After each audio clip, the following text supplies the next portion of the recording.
Every week we start with Stacy creates a new theme song for every episode. So Stace, if you want to kick this off. I will. So Todd, as you were saying, you were just on the Friday Night Lights podcast, but did they give you this star treatment? Todd McMullen is director of photography. He's on our podcast exactly where he wants to be. Tell us all about it, Todd, on the Showrunner Show. On the Showrunner Show. On the Showrunner Show. Wow. Wow. That's the first personalized intro song, I think. You know, I've been wanting to do a personalized one since we had Philip Noyce on as a guest, and I was just kicking myself. I'm like, Noyce to meet you, Noyce to have you, Noyce job. I'm like, what am I, an idiot? It was right there. You know, never again. That's funny. Well, that's great. Well, you were singing that. I was thinking the last show we did a bunch of dance numbers, and there were a bunch of that going on. All these huge dance numbers, and you were just hitting it. So I was like, hey, I'm back on the set. That's awesome. Is that for the Palm Royale? That was for that, yeah. Ooh, fun. Yeah. Lots of dance numbers. Yeah. Oh, I love that. Yeah, there were a couple really good ones, I think, for what it was. But yeah. Cool. Ooh. Well, thank you for that. That's great. Yeah. And no, we didn't have that on FNL. As a matter of fact, funny little story, because it was the last one. They wanted Kyle Chandler. And he's, he doesn't dive into those a lot, but he said, yeah. But he calls me and says, hey, man, you got to come over and do it with me. I'm like, well, it's kind of your thing, but if you want me to come by, I'll come by. So he just lives down the road. So I go over there, and he's out by his barn. It's literally 14 degrees. Oof. We're shivering. You can only see this much of his face. He's got something on his eyes. And Derek and then Stacy, the other Stacy, the actress who was doing the FNL part of it, they're like going, are you guys outside? The breath, we could hardly see. It's almost freezing. And we're literally freezing like this, and he's holding Jack Daniels bottle, and we're trying to get through. And we're doing this whole this podcast, and we're freezing. It was like, I'm sure that's what they thought it would be like their last one, but it's pretty funny. That is hilarious. That's amazing. That is hilarious. I was like, okay. Well, we should introduce Todd real quick, and I'll just start by saying, this is the Showrunner Show, where every week we demystify some aspect of the job of showrunning for anyone who works in TV, who wants to work in TV, or just wants to know how it's all made. I'm Drew Dowdle. I'm John Eric Dowdle.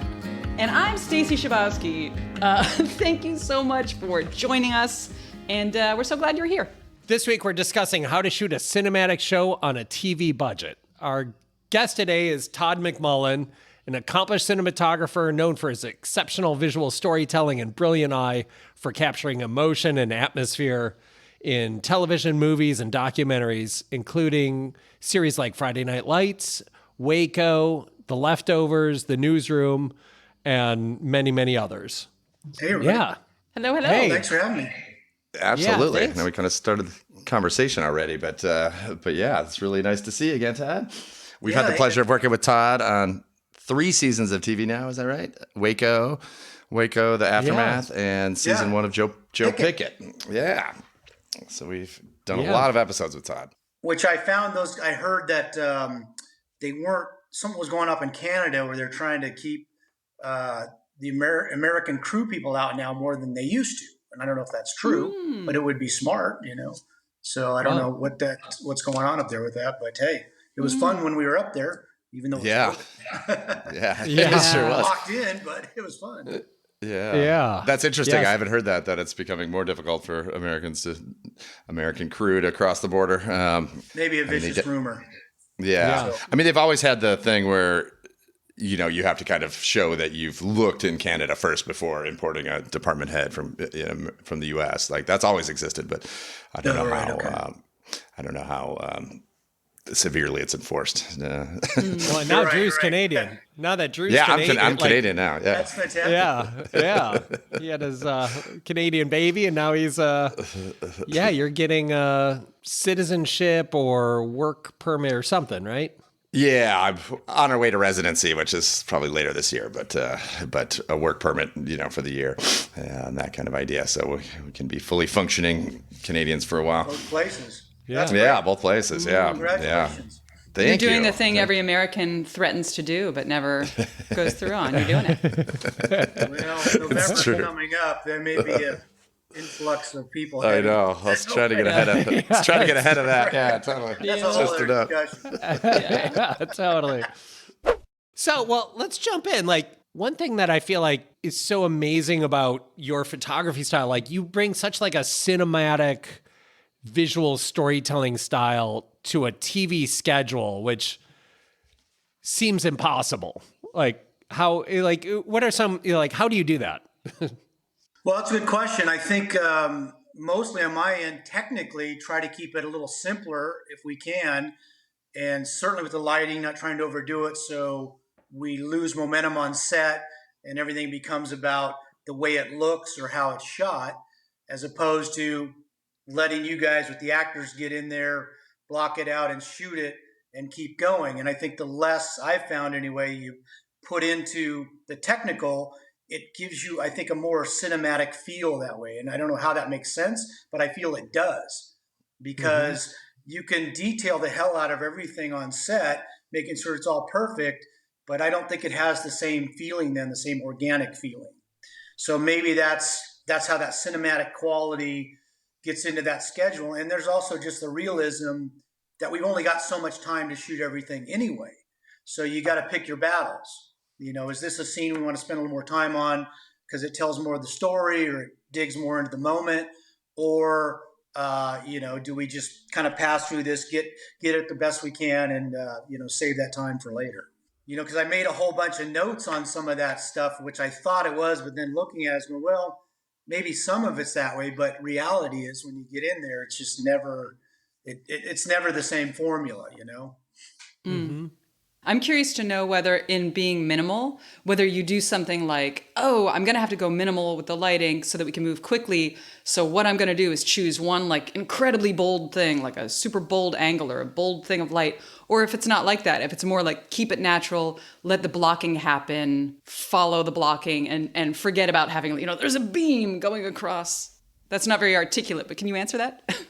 Yeah, no, I get what you're saying, Stacy. I think it's like, I approach exterior stuff, and especially like working with you guys. We may look at a location and go, well, what's the best angle? And we say, well, that's a great angle, but I may in my visual sense go, well, that's a good angle, but if we shift them this way, we're going to get the backlight. We can just keep shooting, not have to light anything, keep it moving, throw a couple different angles, and every angle is going to look great. So that might play into that as opposed to, okay, well, let's shoot that angle, but now I got to bring in some more fill light because it's not working, or shade, or whatever it is. So in that instance, that goes back to what's the scene about? Do we need to move on to other scenes? Is this the most important scene of the day? Should we spend more time on it? Or should say, well, let's shift the actors a little bit, shift the blocking, and see if we can't, get a really good looking image with some nice big backlight and get the scene and, move on. So that's kind of that. A thought there. Yeah, like when Drew and I, talk to cinematographers like the first time and have meetings with cinematographers, like that's kind of our question is like, we like to shoot with no marks. We like to not set marks and just allow for fluid blocking and kind of light the space and not get too hung up on like very specific lighting in that way. And I feel like a lot of cinematographers are like, well, you just can't shoot that way. That's going to look terrible. And then we met Todd and Todd's like, yeah, rock and roll. I love it. You're like, Right. I love that too. And that, I don't know, I feel like we have a shared aesthetic in a way. And it's just so nice. Like, I feel like on so many sets, you end up waiting for the lights so long that it just squeezes everything else. Whereas with Todd, you'll kind of just show up on set and be like, turn that one off. Okay, I'm ready. And it's Right. It just allows for this real fluid kind of motion on set in such a nice way. Like, how much of the schedule and stuff like that, like how much of it is looking at the schedule and saying like, well, if we shot this location in the morning, the light will be like how much of that is timing the sun and how much of that is just you figuring things out as you go? Well, a lot of it's a dream, most of the time, because you'll say, well, what if we try to do this time or try to check that time out, or let's go inside if we can in the middle of the day. And I think we probably Mhm. did some of that on the first Waco and then come back out. But what I've run into, and that's part of been my learning experience and being on set is you'll want to do that, but then you go to the AD and the AD will go, no, we can't do that, or we can't do that because we lose the actor. Now, if I keep the actor this long, he gets paid double. So all these Mm. things start building up, and you're like, okay, let's go with your schedule. So at that point, you kind of got it because as we know, we need to shoot a schedule. We need to make a TV series, and as much as we'd like to manage that down to each and every scene to make it the best it can, we just can't sometimes because we have all these Mhm. other elements. And you guys know how it goes. We'd be sitting there ready to do something, and find out the actor's sick or something or whatever. The actor got held up, so now you got to punt, pivot, and do all that other stuff. Yeah. Mhm. So I think the dream scenario, if you ever, get on this show where they say, just take your time, which they'll never say, and do whatever you want, then you can go into that, I guess, maybe like a feature and say, okay, well, let's be more detailed about this because this is a great scene and we need it to be this time. Let's make that work. And, that's just the tough part with shooting a TV show on schedule. I wonder though, on that show, like if you had all the time in the world, if it would necessarily lead to a better end result. There's something in the fast pace, momentum where everyone is sort of paying attention and leaning in that I feel like really serves the creativity. What do you Yeah, think agreed. about that? Yeah. No, I agree with that, and that's what we had. Going back to this no marks and stuff. I mean, from Friday Night Lights, I had the experience, and I was grateful to work on a show that had that kind of tone and shooting style because we Mm-hmm. would just kind of start wider. We'd let the actors do whatever they wanted to do, so we could see what they were doing. Then we kind of slowly march in, but we would march in right away. We never spent a lot of time, but we had to lay back a little bit to see what they were going to do. That's why your DPs you've talked to says, well, you can't shoot that way. Well, you can shoot that way. So that keeps the momentum going. You gotta approach it a little differently. Maybe some shows. This last show I did it was pretty detailed. There were a lot of big moments and big things happening with a lot of things on the exterior that were guiding us what we had to do, from Mm. cast to locations to all those things. So some of that we could detail and say, well, we need to be here at this time because the sun, and we just know some of our actors needed better lighting. So we would do that, but we were always up against something that happened at that time, which would shift us to doing something else. So we plan for it, going for that kind of detail. Then all of a sudden, oh well, somebody's late. They can't make it here. We've got to shoot this. So Mm. Mm-hmm. then you're just back into before just kind of going off the schedule that makes the most sense. You had mentioned before we started recording, or maybe this will already be, maybe it was recorded and the listeners will already have heard it, but I want to hear a little bit about shooting dance numbers. And I want to know if you took your signature distinctive style of, the kind of organic cameras moving, one shot flows into another shot, or no, they're dancers. You have to do, lots of locked images and lots of, setups and stuff. I'm so curious. Yeah, the our showrunner and the director of those episodes, he kind of has that choreography background. I think he maybe even danced in a few TV shows or something. So there were a lot of detail on some of the numbers he set up. The only style I used out of my palette was I put other cameras hidden all over to get other angles.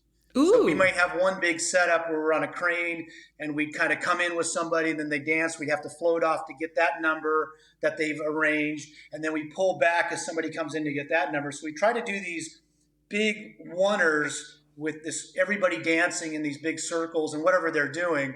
But I would try to get different angles so he had places to go with it. Yeah, So that's that's where great. my Yeah. experience came in. Yep. Yeah, Some of all the that you different. had to set up, because he'd go, oh, she's going to lift him. The choreographer on set would go, oh, well, he's going to lift her here, so we have to be here for that. Or if it's a steady cam has to be here because as soon as he passes, they come in. So it got to be Yeah. a little detailed that way. but it worked out. It was really cool, and it felt like it was just let him go. Cool. Yeah. Did you get like a full day per dance number, or they're like, you've got 2 hours, go? Oh, some of them we had several days doing them. They were Nice. big, like in big ballroom stuff. And so, yeah, we had to, and everybody would get tired, and especially like Kristen, who was amazing at dancing. She was in every number, and sometimes she'd just go, I got to sit and rest, and she'd be like, we get it. We totally get it. So they were big numbers, so we had a lot of time to do it, to get it right. And those were big moments, and they wanted to get them right. So we spent a lot of time on those. I love it. It's probably not too terribly different than like the football action on Friday Night Lights of doing like the big kind of master, oneer is your master, and then all the little detail work and hidden cameras, and it sounded like a similar process there. Yeah. Yeah, because those people doing that, even the football players, they've got to set it up. They can't just go, it's not like they're playing yard tag football. To me, they just got to set up these great moves and great, tackles and all that stuff, so it looks real. And that can be, a little hard to watch sometimes, because it does take a while. But once they get it down, you just rip through it and shoot it. Yeah. Yeah. So, that's cool. Well, I know in sports, like sports movies, that's always the concern, is like the sports. Like, you can't do sports, in a movie for less than 50 million. It's like, yeah, but Friday Night Lights, you guys shot a lot of football sequences that were great, for not $50 million. And it looked awesome. yeah, I think because we finally got it down. It took us a while to get it down, but the way we used to do it on that way was we would come in with our main unit and additional cameras, set up all the games, and every episode wasn't a full game. It could just be a short few plays or a quarter or whatever. So we come in and we get all the principals on the sidelines, coverage on the principals, and then coverage on whoever's in the stands, the principals in the stand. We get all that stuff tied, shooting through people, keeping it going, and then we'd leave it to the second unit people who were NFL guys and operators who came in with 6 cameras. Then they just line up all the plays, long lens, and all that great stuff you see, and they'd shoot that the rest of the night. Oh wow! Oh, Yeah, that's so cool. So we finally got it down, but it took a bit to get there. And would you guys shoot like a close up of like, Taylor or one of those, you'd shoot close ups of the principals on the field doing the same plays first? That's right. Yeah. And they may just be starting to get there going or ready, or a little few moves. But once they move, you're wide anyway. So we wouldn't do that. We would just get them kind of, looking around or doing that kind of thing before the play started, or in the huddle. A lot of huddle stuff, Oh yeah. Would you storyboard those? How did you? No, they didn't storyboard those because at the time we had a coach, a real football coach, came in, and he would set the plays up. He's like, here's what we're going to do now. Let's go cover that. And then, he knew everything. He didn't have to storyboard it out. Says, here's what we're doing. And by that time, we all knew where to go for that stuff. If he said, hey, we got a big moment in the huddle, 3 cameras right there, 1 low, 2 tight, just trying to find who's talking. And then we get that, move on. They'd save the other stuff for later to shoot. So, yeah, none of that. That'd be a lot to storyboard because there were a lot of cuts, a lot of edits and that stuff. Yeah. Todd, what's the largest number of cameras you've ever had going at one time? Oh, that's a great question. I hope it's ridiculous. I hope the answer is ridiculous. No, I don't think it's more than 6 or like 8. Well, how many? That's pretty ridiculous in a good way. In Waco, we burnt that. We brought in a bunch. We had at least probably 7, 8 dozen, not including the GoPros and a lot of the hidden ones. Right. Wow. So. Yeah. So you're right. That was probably. But it's a good question because I always think of like man cameras, but there's a lot of times I would just take a GoPro and set it somewhere. Funny little story. There was a scene in Leftovers, and what's his name? Justin was literally going to the bathroom. So I snuck a GoPro and I put it in the toilet, shooting up at it. I still got the footage.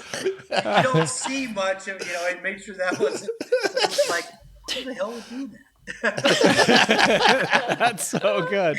And I know he opened it the first time and he saw it in there and he was like, He just kept going.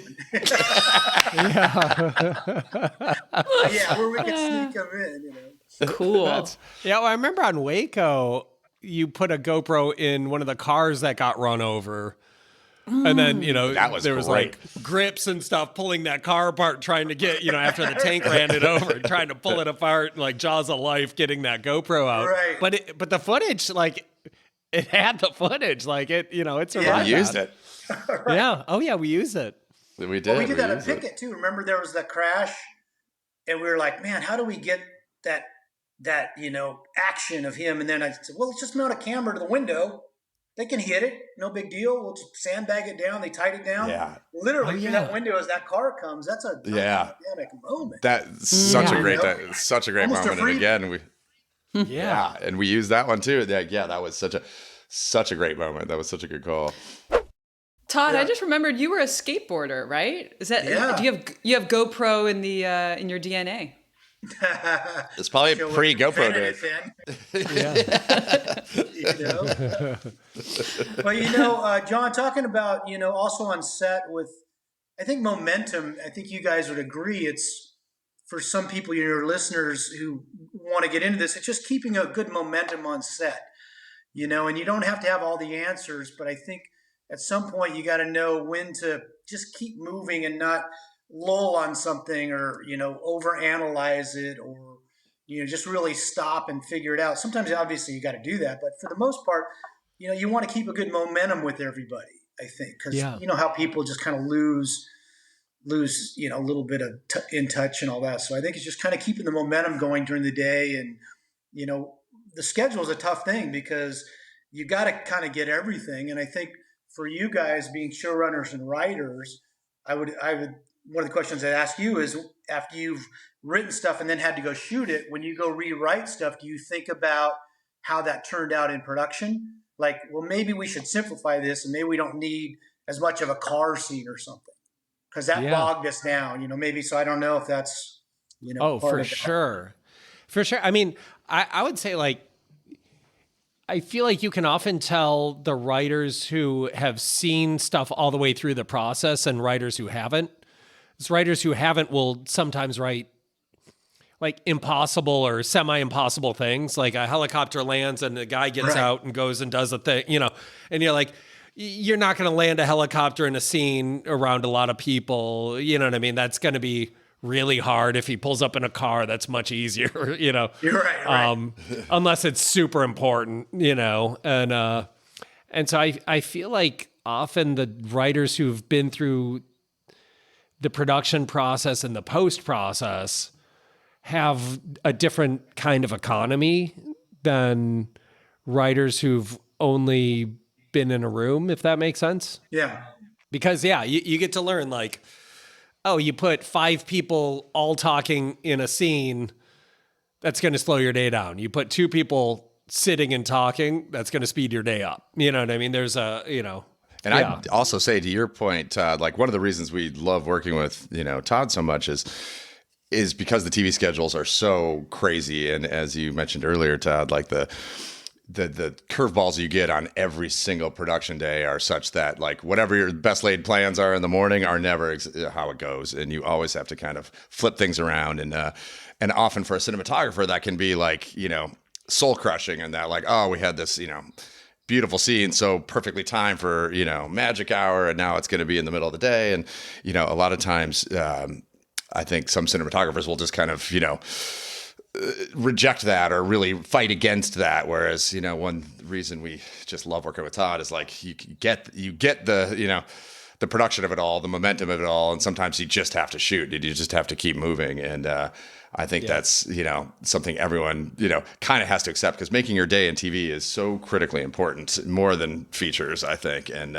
there's much less ability to kind of carry scenes forward in the schedule if you don't get it. And so that, you know, I can't tell you how many times on set with Todd, we've been like, okay, we've got 30 minutes left and we've got this big scene. How do I take, you know, these 4 shots and make it 1? And Todd's always like, you could start here, you could come over there. And, you know, like you always have a solution to that end. And that is like, so it's just saved our ass over and over and over again. And kind of that, you know, style of yours and, you know, that kind of Friday Night Lights look that we, so wanted for, Waco and for Joe Pickett, and just that style really lends itself to keep moving and multiple cameras and get, multiple shots in one, and, all of that mentality is so helpful, because we've had other cinematographers that are like, okay, we shot take one and it was partially sunny. There's a cloud covering the sun a little bit. So now we have to wait for another cloud to come by. Otherwise it won't match. It's like, we will make it match. We will make it match in the DI. I promise you.